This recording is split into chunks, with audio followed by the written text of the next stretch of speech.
The following is a production of DallasCowboys.com and the Dallas Cowboys Football Club. How about them Cowboys? Yeah! Go Cowboys! Let's go, baby! Are you ready for a break? Yes. Are you ready for a break? Absolutely. Ready for a break? Yeah, and so much for that. It's time for The Break on DallasCowboys.com. We were on the break! With Ambar Garcia, Bryan Broaddus, Voch Lombardi, and Derek Eagleton.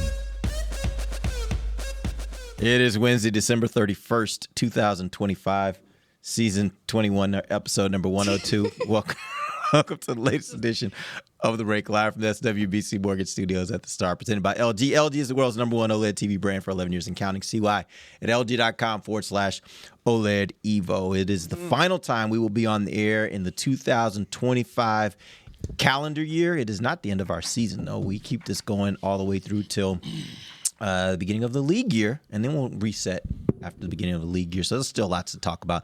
Next week, we will be moving to one show a week as our offseason schedule dictates. We will be on Wednesdays at 11 a.m. So you guys make sure you continue to follow us. We'll have all the latest of what's happening around here at the Star. Yeah. And an offseason that, if yesterday was any indication, might be full of fireworks. I don't know. It was kind of shocking to me yesterday when I first started hearing news that Trevon Diggs had been released. Not that he would get released, sure, because I fully expected that he was not going to be back on the team next year. Yeah, man. The timing, though, felt a little bit off to me, just because obviously you still got a game left to play. That all being said, here's what I'd like to know from each of you guys. If you had to sum up Trevon Diggs' career with the Cowboys, how would you tell that story? Voch. You know, the Star in Frisco is a fascinating place. I just ran to Tyron Smith, you know what I'm saying? I just like to come out and just flex on that. I was about to say, yeah, you just want to throw that out. I just want to flex a little bit. Has nothing to do with this. But also too, when I... You guys do a couple kick slides, kind of do a rip move, try and swim him. We didn't even talk. What's up, Tyron? That was it? What's going on? And he gave What's going on, bro? Fella? He was dying to share that. Like, literally has nothing to do with the conversation. All right, what's the question about Trevon? Okay, cool. No, but he has something because you bump into I'm gonna follow up. Okay. Watch this. Watch what he's about to do. The Star is a fascinating place. Yeah. So what happens when, I walk back and forth to the parking garage? Derek got a super secret parking spot somewhere, but I park in the parking garage. Out there with the regular fans. But go ahead, sure. But I park in the parking garage, and I walk past Trey Diggs' Maybach every day. You know what I'm saying? There. Huh? It wasn't there? It wasn't there. Trey parking his little cubby right here, his little Maybach. I think he heard me talking about it one time. I think he almost hit me trying to park that thing one time. But I know Trey's Maybach wasn't there. I was like, all right, Trey's Maybach. What's going on? And then we get the buzz, you know what I'm saying? Hey, Trey got But to answer your question, I just wanted to flex with my peoples after I saw Trey's Maybach and bumped into Tyron Smith. Yeah. I think Cowboy fans remember, or I think people remember anybody on what you did the majority of the time and the last thing they remember, right? So Trey had an incredible 2021. Yeah. 11 picks, tied the record with Everson Walls, man, ridiculous. Like, boy, I think we got us one here, all pro. But he did that one time. He had a cool rookie year, a cool freshman campaign, but he had a ridiculous 2021. We haven't seen that since. Whether it be injury, whether it be he's gambling and giving up big yards or whatever, the majority of what we saw was Trey's not playing games or Trey's giving up big plays. One fantastic year, but we're going to grade you on the majority. And the last thing that we saw from you, and the last thing the Cowboys saw from Trey is this feeling that he's always pouting and that he's not buying in and that he's not team guy. So that's what I think people's lasting impression of Trey is going to be. I think for the next few weeks, we're going to see on Twitter, social medias, we're going to see highlight tapes of him catching 11 picks and how fun that was. And we're going to be ungrateful how this defense hadn't, caught picks like that, and how great our offense would be if we had that Trevon Diggs. I think we're going to think about that for about a week. And then Trey's going to go to another team. He's going to deflect the pass. He's going to catch a pick. And we're going to damn, boy. But I think ultimately Trey wasn't buy-in guy. Trey has some toxicity about him. I think that's just kind of what's floating out there amongst beat writers, against people saying it. And just a guy that wasn't bought in, that had one good year, and that's where we at. Ambar, you want to go? Sure. I think with him, she just flexed on all of us. She did. Especially to me, a guy who has Like no hair. literally, none of us can do that. Let me bless y'all. I didn't mean to do I that. haven't. It just came out 1983 was the last time I did that. Flip my hood or something. With Trevon, I think it's wasted opportunity for him and very unfortunate because he is a very talented player. When he puts his time, dedication, and heart into it, we've seen it before. We've seen what a successful year can look like for him. But for whatever reason, the relationship here with the Cowboys started become an issue, and it all going back to training camp. We saw it, him going out to find medical opinions somewhere else, which is fine. I was all for it, but the more you see the little things that kept happening, the more you realize that it came down to, in my opinion, is the communication. It's all about communication. There's no problem if you communicate things. The Cowboys are more than willing to help their players out. Whether you like it or not, whether you love or hate the Cowboys, the reality is this is a great place to be if you're a player. You have so many opportunities if you really take advantage of it. And the lack of leadership, I know that's something that Jerry Jones mentioned around training camp, that he was looking for people, specifically him, to be a leader here in this defense. And I don't fault him for that, for him not being that type of leader as far as being vocal, because not everyone has that type of personality. But when you're not vocal and don't lead in that way, you have to be able to fill up the buckets in other areas. You have to be able to show up and make the commitment of you're going to be out here with us and be present, be part of the team. Whether you like the coaching or not, you have to show up, still show up. And here's the thing. Yes, he's not with the Cowboys right now, and he's hoping to get another contract and go with another team. I don't know what time specifically the whole clearing waiver 3 o'clock goes in. This afternoon. 3 o'clock. 3, yeah. But it comes down to what he put on tape this year. I know he struggled with injuries and all of that, but at the end of the day, your lack of dedication during the week shows up on game day. It shows up on how you play. And he's had so much great tape in the past, even when he was criticized about him not wanting to tackle and not be a great tackler. There were times where he was still getting his hands on the ball, and those things would still make up for the lack of, quote unquote, not being a great tackler. And now, what did he leave on tape? You turn on the tape this year, and there's not much, because at the end, like this past few weeks, he said himself he was 100% healthy, according to himself. Yeah. So what you're left on tape with, I don't know, and he's going to end up in some other team. You know, I still think he's talented, but I think he lacked the commitment part of it that it translates on the field. Yeah, I talked to 2 teams yesterday, both teams in the playoffs, very prominent teams in the playoffs, and they are probably going to do well in the playoffs. And one team said that they would absolutely could see somebody taking a flyer on him because of the way the contract is, if they need help. Because there's no guarantees at this point, right? No guarantees. Basically, they won last week, right? The contract is very, very reasonable. Yeah. Ambar, you're absolutely right about the tape and stuff like that. So one team said they could see a playoff team taking a flyer this way, and the other playoff team said absolutely not, that they don't see him getting claimed. So that's 2 teams right there. Like I say, all it takes is one. Both teams in the playoff hunt. Both teams will probably be teams we'll be talking about in the going forward. So what I think about the whole Diggs situation, this is how I look at it. Extremely talented man that's now broken. He's a broken guy, and he's broken in a way, in the Dallas Cowboys way of things. Hopefully he'll go on and he'll kind of figure some things out. But when he came out of Alabama, and we were all like talking about him as potentially the 17th overall pick, it ended up being CeeDee Lamb.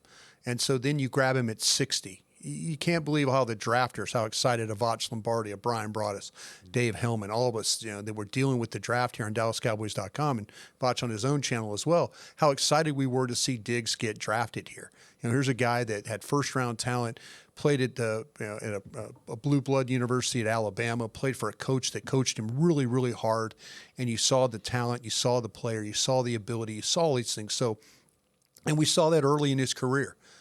But what we've seen the last couple of years, we've seen a broken player. And a broken player in a way that Ambar talks about the commitment. And, maybe there's some personal things that came. Maybe he took it personal what the Joneses said about him. Maybe he took it personal with Britt Brown. Maybe there's reasons why it was worth $500,000 to him not to be around. You can imagine the easiest way that Adam Pacific and Todd Williams give you money is workout bonuses, $500,000. He said, you know what, it's not that important to me to be there and do this. And maybe he was a broken man because his spirit had been broken here. He loses a friend and his friend gets traded. He loses a coach. Here's a football player that maybe the given S meter was really, really low. And so that's why I kind of feel like that what we saw early is that type of player. What we saw at the end was not a guy that was long to be in here anymore. And maybe he'll go on and do other things for other teams. But it's a shame that he didn't finish out how he started here. Yeah, I will say this, and I always try very hard to do this in any critique I give, is separate the person from the player. So none of this is personal to Trey. I think he's whatever he is in his personal life. I don't know him personally. I know the interactions that I've had with him here, but not the interactions that I don't have personal interactions with him. That being said, here's my assessment of him. I think he lacks a certain level of, and you can call it maturity, you can call it professionalism, but I think there is a way, and Amber, you alluded to it, there is a way to handle situations in a professional environment that I think he sometimes lacked. You look at what happened last summer with him training away from the facility. I have no problem with someone deciding they want to train away from the facility or get a second opinion or anything like that. The thought, though, is if you have an employer who's paying you a ton of money, you should be coordinated with them on what you're doing. So if they say, okay, you're going to be training away, we need you here for these dates, for these particular events, for these particular things, then you say, great, I'm going to make myself available to be there for those things while I'm also training there. And if I need to fly back to do it, I will do it because that's a part of the commitment that I've made to the team. You look at him, what supposedly happened on Christmas night, where there is a process if you want to not fly back with the team from a road game. He did not follow that process. Protocol. He decided after the game, I'm going to ask now, hey, can I stay back? And it's like, that's not the way we do it. Right. But then he decides to stay back, which again, I have no problem with him making whatever decision he wanted to make for himself and his family. But there are consequences that come with that. And that's the difference between handling things as a mature, professional adult, where you say, what's the protocol? I'm going to follow the protocol to make sure that I'm doing the things that I've committed myself to do. When I signed this contract, they're paying me, and I have a commitment to follow the rules that they provide for me. And when you don't do that, that says to me there's a lack there of that level of professionalism, that level of maturity. There is no doubt this guy provided a season in 2021 that may have been the best cornerback season I've ever witnessed here working for the Cowboys in the 27 years I've been here. There were magical moments, and you could put it up against Deron Bland's year as well, but it was so good. It was so great that we did a documentary on it because it was so special. It was so different, and so I respect the fact that he put up that kind of year, and I think that should be remembered. He should be remembered in a positive way for that year that he put up for Cowboys fans to enjoy, because this is entertainment at the end of the day. But as you said, Voch, you're remembered also by how it ended. And when you look at it with the injuries, with the instances where he showed that lack of maturity, professionalism, whatever you want to call it, I think ultimately that also has to color how you look at him and what he provided for the Cowboys in the years that he was here.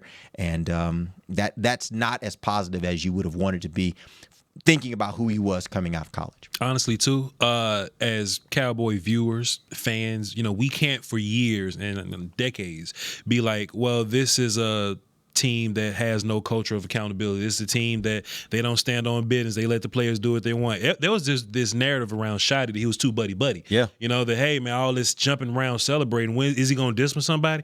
I don't know nothing. I ain't got Jerry's number. I think this came down to the coach being sick of it. Like, hey, I can't do it. Yeah. I don't care how much money you make. I don't care how long you've been playing, whatever, tying records. I don't care about none of that.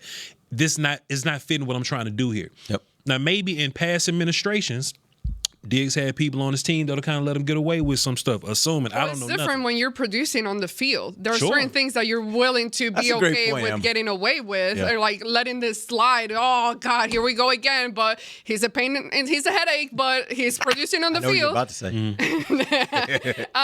But there's a difference there too. In that sense, he wasn't really producing at that level that we all know he can. This is what I wonder. I wonder what was the head coach's opinion on Micah when he was sitting out.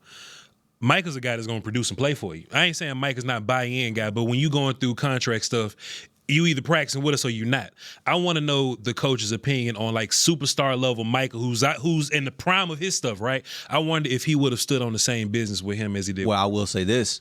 I think he would. I don't think Micah ends up not here. Sure. If the coach wasn't okay with him not being here. Like, I think the coach would have been like, in his first year, where usually the organization, you can speak to this, Brian, usually the organization's trying to give you everything you want in that first year, right? Because they like, whatever you're asking for, we're trying to give you every chance to win. If he would have been standing on the table like, hey, man, I need this guy here. I need this guy here. Sure. I have a hard time thinking that he would have ultimately not been here in some way. Yeah. I think there was, at least in my mind, I think he was comfortable with the idea that, again, you're either on board with the program and you're all in no matter what, or you're not. And if you're not, I think this coach has made it clear, if you're not doing the things you need to do, Sure. you won't play and you may not be here. Shouts out to him. Yeah, I think you're in a situation though with Diggs. I think this is not just about this year. I think it goes back 2 years ago. I think it goes back to some Al Harris stuff. I think it goes back to some Jerry Jones, the way the rehab went when he was here. The availability, even when he was here. I think this is why we had the $500,000 question. He did not want to work with Brett Brown anymore. He did not want to go out there and do everything he needed to. Remember how this was leading up to training camp, and we kept talking about Diggs. We kept talking about him. When did he become serious about the rehab? Jerry Jones even went on our station at 105.3 The Fan and was talking about that, like some of the buy-in and and availability and stuff like that. All of a sudden, it became close to training camp 2 years ago, and what did he do? He tried to ramp it up.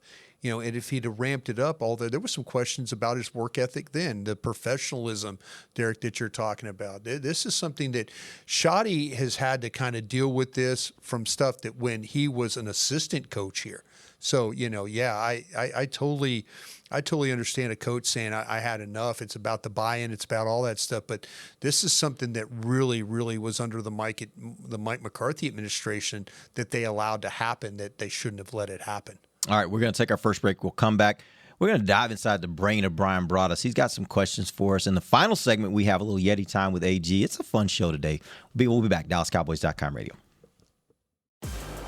If you can't be at the stadium, there's no better way to watch your Cowboys than on an LG OLED Evo TV. That's because everything you see is more lifelike. Every play, every hit. I mean, you might as well be on the sidelines. That's how clear it is. It's all thanks to LG's legendary technology. Perfect black, over 8.3 million self-lit pixels. No one comes close. LG OLED Evo is the best TV in the game for a reason. See for yourself at lg.com/OLED Evo.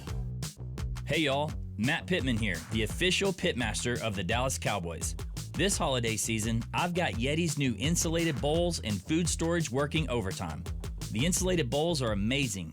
It'll keep queso warm or guacamole fresh. And the food storage containers protect my ingredients and help me stay organized.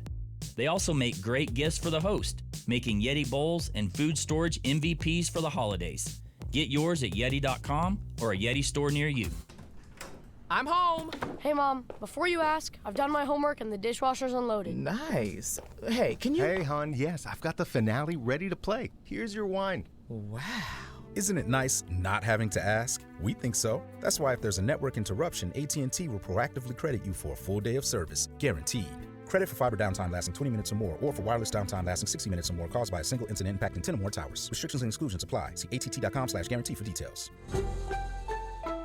Cowboys fans, here's the game plan. Touchdown Tuesday at Take 5 Oil Change. Just wear your Cowboys gear and save 25% on your oil change. No huddle, no overtime. Just drive in, stay in your car, and roll out. You'll be tailgate ready in 10 minutes flat. Keeping up with your car shouldn't be a tough call. Take 5 makes it as easy as calling the coin toss. Take 5 is the official oil change of the Dallas Cowboys. Visit take5.com to find a location near you. Offer valid through December 31st, 2025. Terms and conditions apply. Valid only at participating locations. If you shout, "How about them Cowboys?" you have that undeniable passion that's the heart of Cowboys Nation. And if you like to drink Dr. Pepper, you love the unique blend of its 23 flavors. Together, your one-of-a-kind fandom paired with the one-of-a-kind taste of a delicious ice-cold Dr. Pepper is the game day lineup that can't be beat. Better yet, gather your Cowboys and Dr. Pepper fan friends to watch the next game and crack open a delicious ice-cold Dr. Pepper for everyone. The wins will be even tastier. It's a pepper thing. Back to the break. Choose perfection. Choose LG OLED Evo. Check out the best TV in the game at LG.com. Welcome back. In the second segment of the break, we are live from the SWBC Mortgage Studios at the Star. Brian, let's dive into your brain. What you got up there? Yeah, how about this one? I'll start with you on this one, AG. Why do we get so mad at Terrence Steele? Damn. Hey, he just went in. All right. I didn't get so mad at Terrence Steele. Why do we get so mad? Why as a fan base do we get so mad at Terrence Steele then? I will say, personally, okay, that's what I was hoping you would do. I have a soft spot for Terrence Steele because the way he started his career here, he was given a chance. Nobody knew why that decision was made. We were all like, oh my God, what are we doing here? And eventually he proved to be a very decent player, that he could get the job done. And then as the years go on, you realize he's not the most consistent guy. And I think he has his moments, but eventually, and I don't know, because he is healthy, but he dealt with He plays injuries. every week. Yeah, he plays every week. Yeah, he's dealt with injuries, and I'm not trying to blame it on the injuries, but I don't really know how to process or evaluate his current state, because every year I see players as someone who should continue to progress and improve, and he hasn't. He kind of hit that plateau effect where he's just kind of there and then makes mistake. I think like the power has kind of gone down with him. And yeah, it's frustrating when you see the mistakes being repeated over and over again. So there's nothing specific as far as like, oh my God, this guy is doing this or that, to where it's just frustrating. It's frustrating when you see something that continues to occur every single time and not improve in that sense. I think, though, after where are we at with his contract? A wrap. Over with. But no, for real, like, where's his? I think he's out of guaranteed money. Yeah. They could make a move if they can make a Let's move. put it like Yeah, that. They could do what they want to do at this They got some more years where he can cost a little bit, but I don't think they'll do it. Yeah. I think that's where we're at that point, though, where maybe after this year, it's time to probably upgrade. I think they got out of him what they could from given how he came here to the Cowboys to begin with. I think his career was extended more than I expected, but now it's time to probably upgrade the position. Derek, why do we get so mad at Terrence Steele? Well, I get frustrated with him because the blunt reality is I want him to be better than he is. Sure. And what I mean by that is I've seen moments when he plays really well, and I'm just blocking. like, yeah, but there are also some games where he surprises you and he's like, oh, this was a big time pass rusher that he handled pretty well. Yeah. And then the next game, it's not, right? It's just, it's the lack of consistency. And again, maybe that's who he is. Maybe, and I think sometimes as fans, we see that and we expect, okay, well, if he can do that for one game, he can do it for 17 and he can be an all-pro. When the reality is that maybe just he doesn't have that capability. He's doing the very best he can, but that's what makes it frustrating. And I will also throw this in. I think this is the plight of right tackles in the National Football League by and large. Like, you go back and think about some of the right tackles that have been on this team. Typically, they are the second best tackle on their team, and it's very rare that people just think they're great. It's usually the guy, it's the Doug Freeze, right? It's the Rob Petitis. It's all these guys that you have on the right side, and it's just kind of like, they're not as good, but they have a couple games, and then you start thinking, oh, maybe they can be great. And it's like, no, there's a reason why they are where they are. It's because they have some warts in their game, and they're not as good as the guy that's on the left side typically. And there's a reason why. And so I think it's just frustrating. I don't think it's his fault. I've given up thinking it's his fault anymore. This is just who he is as a player. There's some things he does really well. There's some things he doesn't do very well, and you just have to mask that if you're coaching him. Coach Lombardi, why do you get so mad at Terrence Steele? Coach ain't mad at Terrence. I think Terrence has exceeded way further than what I thought he was going to be. Sure. The thing about this National Football League, shouts out to my guy Will Steele. We talk about this all the time. You got specimens and you got hard workers. You know what I'm saying? Some people just specimens. Now, if you a specimen and you work hard, then you own to something. Yeah. Tyler Smith is one of those. Big Tyler. He's a specimen. Now you're going to the Hall of Fame. He work hard. You know what I'm saying? Terrence Steele got like measurables like length and height and all that, but he's no specimen. But he worked real hard. Now, why are people mad at Terrence Steele? Because he had a banger of a year where he worked real hard, and he looked like a right tackle that could be a right tackle there for you for a while. Sure. Terrence got hurt, though. Yeah. And I think him being injured put him back a little bit. So while he's out there fighting with specimens as hard work guy, maybe he missed a year of like development or something like that. You know what I'm saying? And he doesn't have the pure specimen stuff to fall back on. Tyler Guyton's technically a specimen. His technique's horrible. Yeah. That boy can move though, can't he? Yeah, move. Boy got some arm length. He's 6'8". Yeah, move. You know what I mean? So he can recover and figure it all out. Yeah. If you don't have specimen genetics, mom and dad, to fall back on, it's going to get tough in the long run. Terrence Steele had his time, but he ain't got that genetics to fall back on. So I think that's why people mad at Terrence, because we saw it fantastic one time and he couldn't rebound on that. Derek. Yes, sir. What would this offense look like without Javonte Williams? Well, one thing I'm starting to realize is it wouldn't be necessarily in the rushing attempts and the yards you get there. It would be in your passing game. This passing game that's been so great this year, if you didn't have Javonte Williams being able to pick up blitzes, this would look very, very different. Because I don't think they have, that I've seen, another running back on this team who can do it as effectively as Javonte Williams. I think your offense would have been very, well, I shouldn't say pedestrian, but they certainly wouldn't have been as great as they were. They wouldn't have been leading the NFL, in my opinion, in passing, but for Javonte Williams. So that's really the big difference for me. I think Malik Davis is a really good runner. I think he would have been a really good runner for them all year if he had to be their starter. I just don't think they would have had the same success passing the ball. What about you there, Coach? What would this offense look like without Javonte Williams? Coach says this. I think Javonte is starting to plant seeds in our mind that we can take any running back and just kind of put it, just kind of put him in the system. Man over there just told you if you eat pass protection. Think about that? I speak for fans and Twitter people. Thank you. I think Malik Davis' success, Rico Dowdle's success also has people kind of feeling that way. Sure. So I think a lot of people would feel like with no Javonte Williams, we got a great offensive line, a great scheme. You'll just fit somebody in. But let me tell y'all something.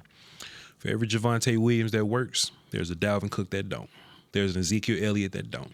So if it's me talking to Jerry Jones, and I hope he's listening, I don't know what Ambar's laughing at. I wasn't even telling the joke right there. If Jerry Jones is listening on his podcast studio that he's paid for, I would say do what you can to try to retain Williams there. Young running back, not a lot of carries on him. You know, he was in this rotation of running backs, and Denver got hurt a little bit. He ain't got a bunch of carries on him. I don't want to live in this world where we are starting over from complete back stuff to where you can block, you can run, and you can catch, to where we may have a running back that can run and can't block, or a running back that can run hard but can't catch, or you can catch but you can't run hard. I think Javonte is a great triple threat in that kind of way, and I don't want to see this world where we, in the middle of this offense being fantastic, and you walk into an offseason saying, hey, if I could just build this defense, it'll work.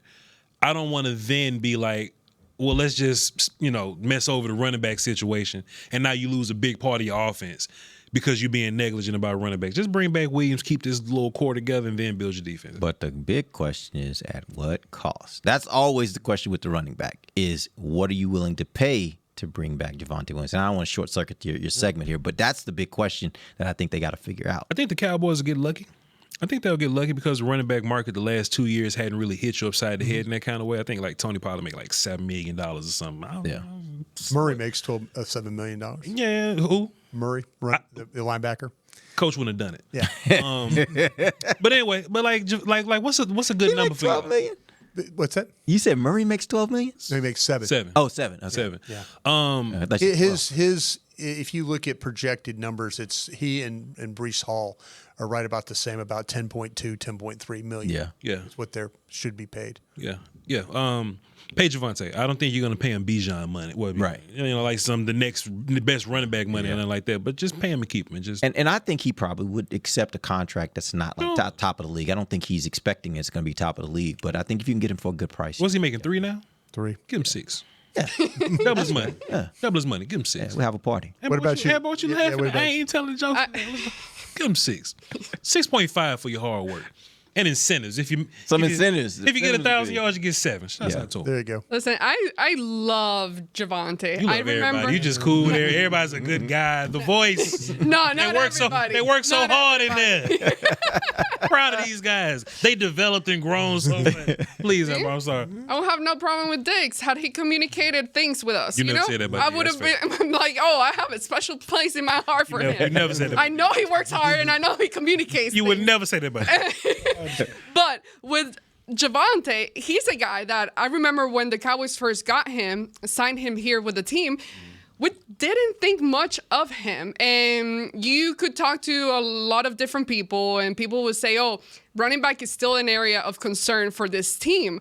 And it turned out to be a really very pleasant surprise because Javonte, and I don't know what it is about him, I can't put my finger on it, but he has that star factor, but without the flashiness. Like he you don't think about him that much, but he's productive. He's grinding. He's doing the work. He's getting it done. He's putting up numbers and yards and touchdowns and all of it. He's doing the help in the passing game like you were talking about, Derek. But he's not someone who's flashy and on the news or you hear about very often. I tend to forget about him, even though he's one of your star players on the team. But it's one of those type of players that you love in the sense that they don't cause any problems, don't cause any drama, don't cause any issue. They do the work and are productive. So I love everything about him, and I would love to see the Cowboys bring him back. Even though I love Malik Davis, I see the difference when Javonte's on the field versus Malik Davis. You want to know, and then that word I said earlier, professionalism, that is him. Yeah. Like you look at Malik. After no. Javonte. He's extremely humble. He does his job extremely well. Stop with my Texas guy. I've got Texas gear on today. I'm trying to help you. He is a really humble and productive and good guy. And what I love about him is no matter after a win or a loss, if he plays well, if he doesn't play well, he stands there and he answers the questions. Yeah. He comes, and there aren't, and I talk about this. I know fans that have listened to our show for years, they know I'll talk about this. I do judge a player's professionalism by what they do after a win versus what they do after a loss. If it's two different things, if after a loss you're like, I ain't talking, and after a win you like the first one up there, like I want to talk, to me that lacks professionalism. That person who's consistent. I used to give Zeke credit for this too. Zeke was the same way. After a win, after a loss, no matter how he played, he was ready to stand there and take the questions because that is your way to answer to fans. The media becomes the conduit for you to answer to fans and talk to fans about what you believe happened in a win or a loss.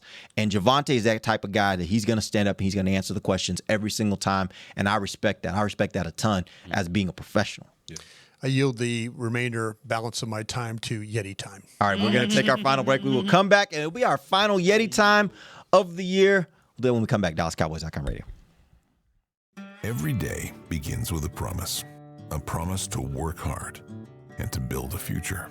That's why we're here, providing the tools, expertise, and John Deere equipment you have relied on for generations to help you get the job done right.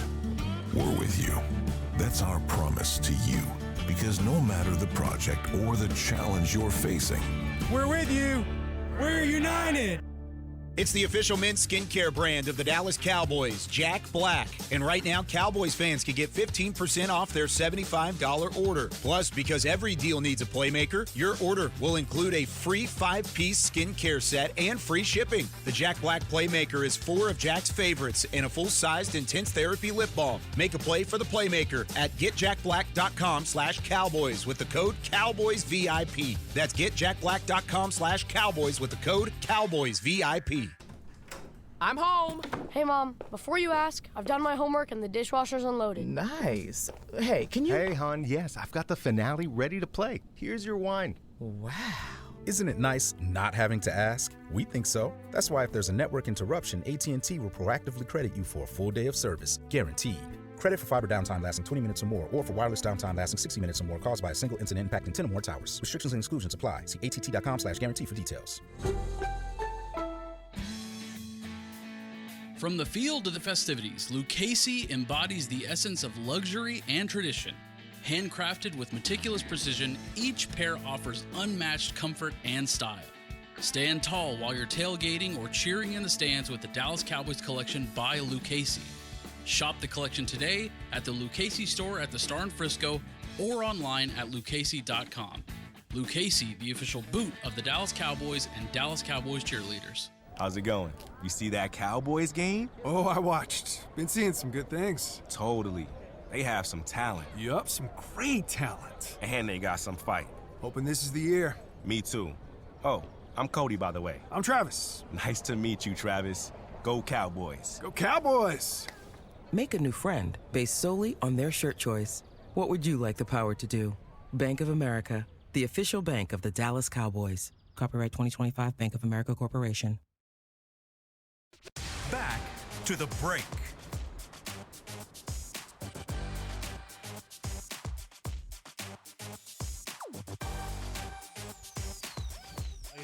AT&T connecting changes everything. Welcome back to the final segment of the break. Live from the SWBC Mortgage Studios at the start. We're having a little fun here today. It is the final show of 2025. Garcia, it's Yeti time. What you got? I love Yeti time so much. Me too. Hell yeah. I look forward to Yeti time. It's my favorite segment. Yeah, it's fun. This segment is presented by Yeti. Officially licensed Yeti Cowboy Gear is now available at Stadium Pro Shops, concessions, and on Yeti.com. All right. Okay, I don't think we're going to have time with as much as you guys talk to finish People this at whole the stadium thing. buying coolers. You could buy cups. You buy the Yeti drinks cups? and then Yeah. cups. Yeti It's cups. so I think they might even have the coolers at the state. I mean, they might. Yeti's got good product. Yeah, man. I'm poor. I wouldn't know because I don't. You know what I'm saying? You'd like it for your yeah. briskets. I don't go to state, If you're but cooking, you put your briskets, wrap your briskets in the Yetis. Go ahead. let them rest in there. Yeah. It works okay. great. Yeah. Yeah. I We're gonna imagine get through you two can rest a questions brisket here. for like 24 hours in that thing, probably. Oh, yeah. Keep it hot. Whole heat real good. Okay, presented by Yeti. I'm gonna buy a Yeti. We're giving we're giving awards. Giving Yetis away? Oh, we got Yeti Awards. No. I get a tumbler. Okay. I love tumblers. Most consistent player of the season, week in, week out, who showed up every time? Terrence Steele. No, I think we just talked about him as probably a running back. Okay, that's a good one. I think the running back, I think that Williams was one of those things. That's why I asked the question what this offense would look like without him. And you guys kind of painted a picture that things wouldn't be great, throwing the ball, running the ball, and stuff like that. Yeah. I think week in, week out, whether it was 100 yards or 38 yards, that guy came to play every week. You have to give him credit for that. It's not the sexy selection, but Dak Prescott. I Yeah, think close. it's easy. It's easy when you get in a season like this where your quarterback just so steady and just every week just playing really well to not even worry about it, not think about it. But trust me, there are some franchises out there that understand the value of a good quarterback week in, week out. I think Dak has been very, very consistent and very good this year. I'll say Quinnen, since he's been here, has been the same guy. Yep. Okay. Biggest surprise of the season, and this could apply to a player or a situation How bad the or defense whatever. was. Okay. That was a surprise. I mean, I did not. Now, we're going into the season thinking that Micah was going to be a part of it and all that, but I did not expect him to completely be last in most every statistical category. And it for 3 games, it was kind of good. And maybe you were dealing with some offenses that were struggling at the time. But I was shocked of how bad. I had questions about the defense. I didn't think it was going to be historically bad.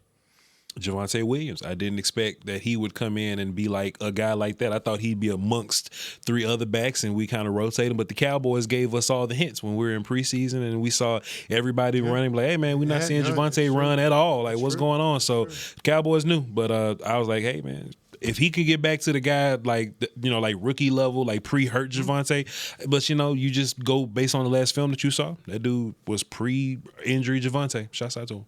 I agree with Brian, but just for the sake of being different, I'll say Ryan Flanoy. He's one that really popped for me this year, and I thought he had a little something when they first drafted him. We hadn't really seen it to the level we saw this year. So slow in training camp. There were others that were kind of jumping. But by the time we got to the end of the year, I mean, there were conversations that people were having that I overheard. Not people in this building. I'm talking just like media people where they're like, man, is this guy good enough to be a number 2? Is this a number 2 receiver in the NFL? Because the kind of plays he was making, those were pretty good plays. They were not routine plays for a wide receiver. So I really think he has kind of stepped onto the scene. I think he is a bright spot for this season for the Cowboys. Best moment of the season, a highlight moment that you will remember from this season. Brett Maher's field goal against the Giants to get that thing to overtime, right? With 60 with Aubrey. I said Brett Maher. I was like, what am I doing? Where's Brett Maher? Aubrey, because I'm thinking I got Aubrey's field goal against the Giants. I'm sorry about that. That's a senior moment. Aubrey's field goal against the Giants to get that thing. That they were trying to kind of get the ball. It's like there wasn't a sense of urgency. It's like we're going to take a chance here and not do anything. And for him to knock that field goal home, I mean that game was in the balance. And to make a field goal that long, that was one of my better thoughts for the season. One of the biggest moments for me watching this season, only the offense, right? Watching a Green Bay game. Like watching Dak be who he was in that Green Bay game. Because, Green Bay, boogeyman. Mm-hmm. They come whoop our ass every year. And now they got Micah. And then they got Micah, and Dak just went in there, and they kept scoring. Yep. But Dak is just like, fine, I'm just gonna this fantastic. And I don't even think CD played. CD got hurt that game. Well, CD was hurt.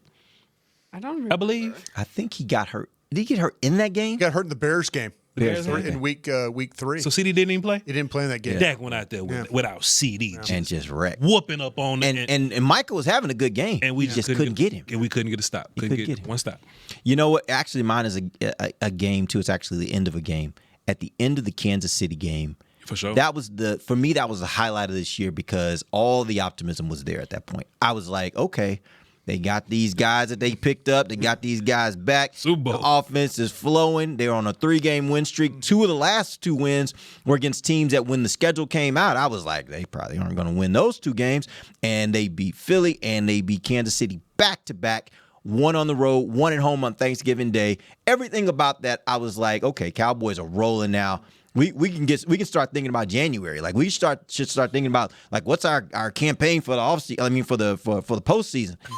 And Flu said, and then it fell. But I would say again, that was the highlight of the season for me because I really, really did think they had found the magic elixir and they were ready to roll. And it just we drafted boy. It just didn't go like that. Drafted, boy. It didn't go like that. Flu said, and I would just say most people out there listening probably felt the same way. That weekend. Now, of course, it was those 4 days. Yeah, that even more so for me because then Texas went and beat A&M. So that weekend that encapsulated my year from the standpoint of football. Like that was the best weekend of this season, and for both of them, it was. I made some money up until we lost to the Lions. And the views went right back down.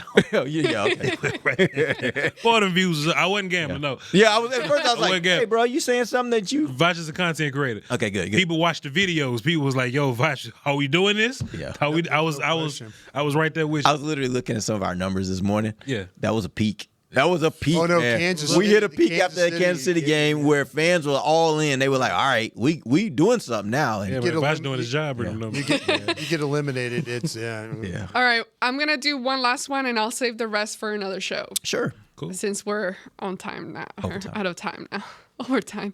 Okay, the Trust Me Bro Award. What this means is the Trust Me Bro Award. It could be positive or bad, like someone that you kept defending all year long or saying, trust me, like this guy is going to show up. Or, trust me, this is going to happen. Whether it ended up positively or negatively, what is your pick here? I've been defending Dak for a while, but I don't want it because that's easy. Revel was the guy for me. I was a big Booker guy, so I was gonna go to draft. I was a big Booker. I think the very first episode of last year's draft show, and this is just come on, Voch. The very first draft show we did, I was like, "Hey man, we should look at this Tyler Booker kid from Alabama. I think he's gonna come here and whoop people and just whoop folk."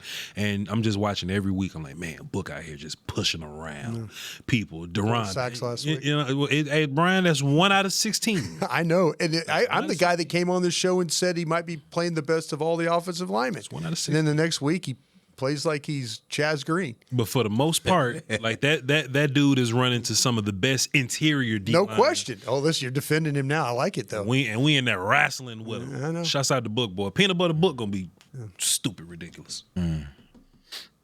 I don't even have a good one. I'm trying to think of who I really thought. Trust me, okay, bro. he's gonna be fine. Talk about Shotty. Trust me, bro. People here in the chat are saying Yeah. Maris, are saying Flus. Maris ain't never getting back on the field fooling deep. Well, I will say about Flus, I thought his experience would at some point get him to the point where this defense would at least be decent. And it wasn't until we really got to probably the Detroit game You giving up hope? where I gave up. And That's I was when you just gave up hope? Yeah, I did. Because before that, again, you got to think about it from the standpoint of this man was a good enough defensive coordinator to get him an opportunity as a head coach. So it wasn't Russell Wilson. It wasn't Jacoby Brissett. No. I thought they were in a desperately bad situation, and then they made the moves and got guys back, and they went on a 3-game win streak. And so that's what made me start thinking, well, maybe that was the problem. Maybe it was the players all along. As you said, they didn't have the dudes.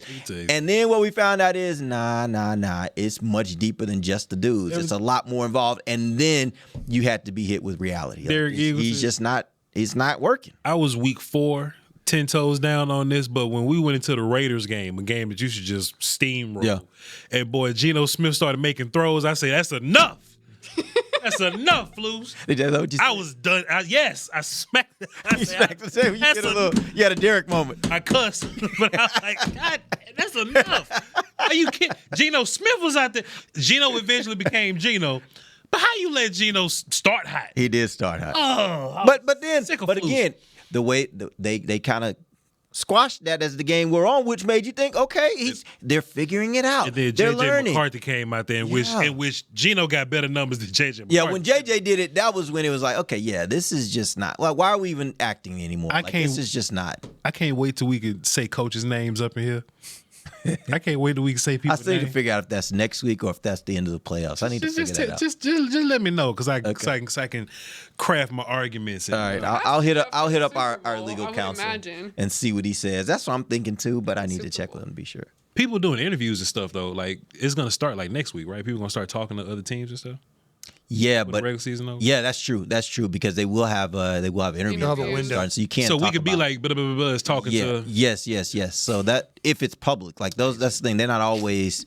Sometimes people get interviewed on the sly, but Yeah, see da da da da da is talking to. You better jump in there. Can I Da, say da, da, da. something too? There's one last thing. It was this report that We're 2 came minutes out. late because I'm sorry. we It's this started report. the show. It's this report. It's about Derek. It's this report that came out from this media entity, Florio and them.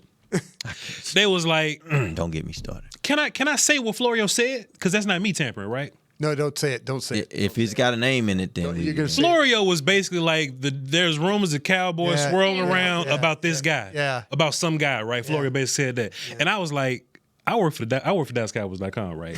And if I say a name, Derek Eagleton tap me on the shoulder and be like, "Hey, bro, you can't say that." So who is your source? Where somebody in this building talked to somebody and said, "Oh yeah, we gonna go talk to da da da da da da." Where you hear that from, Florio? When Derek Eagleton tapped me on the shoulder real hard, and be like, "Yo, Voch, you can't say names." There's some people, and I'm not gonna give any names. There's some people in the media that I just don't. They be nothing making stuff say, up, I huh? just don't trust. They be making that goofy stuff The track record ain't great, so we just gonna leave it at that. If Voch don't say it, don't believe it. Wrap the show up. Okay, hold on.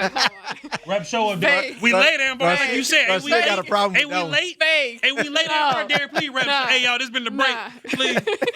For Ambar Garcia, Voch Let me- Lombardi, Derek hey, Eagleton, let and me Bryan just Broaddus. Double check Happy your New Year. sources. Happy New Year. Happy New All Year, you folks out there, everybody. we appreciate you Well, now hanging with we're us gonna this talk year. some more. We'll be back next Wednesday. Hook 'em. And hook 'em. We'll be back next Wednesday. Till then, for Voch Lombardi, Bryan Broaddus, Ambar Garcia, I'm Derek Eagleton. This has been The Break, live on DallasCowboys.com radio. This has been a production of DallasCowboys.com and the Dallas Cowboys Football Club. How about this, Cowboys? Yeah!